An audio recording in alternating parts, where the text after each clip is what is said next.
Good evening. This is CTV News for Thursday, July 11th. I'm Melissa Wright. And I'm Byron Scott. Thank you for joining us tonight. Well, amid growing concerns about immigration raids, county police take a hands-off approach with ICE on civil matters. The long-standing practice of banning officers from serving civil immigration warrants is now official department policy. As you reported yesterday, police released a training video on YouTube outlining the agency's policy. This afternoon, Police Chief Hank Stawinski says that he made the video public to be transparent with the community. This is based on the finding of the Fourth Circuit, which stated clearly that the enforcement of immigration policy and law is exclusively the jurisdiction of our federal partners. Now, for my community, what you will not see in Prince George's County are immigration and custom enforcement marked cars handing out speeding tickets. That's not their responsibility.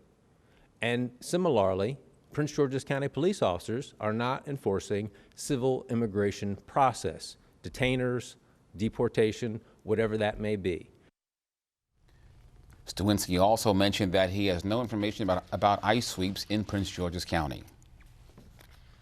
And for the second time in nearly a month, President Trump is calling for the arrest of thousands of immigrants. Officials say raids conducted across 10 cities nationwide by ICE are scheduled to begin Sunday and run over several days. They say it will include collateral deportations, which means authorities could detain immigrants who are on the scene but not the targets of the raid. Agents are reportedly targeting immigrants who have been ordered deported.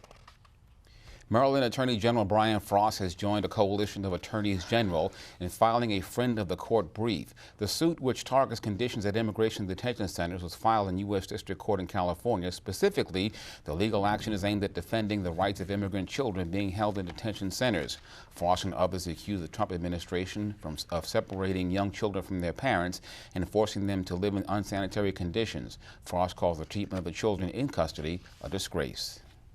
And President Trump tonight is expected to announce his plans to take executive action to add citizenship questions to the 2020 census. This comes after the Supreme Court blocked him from adding the questions, ruling that White House failed to give adequate justification.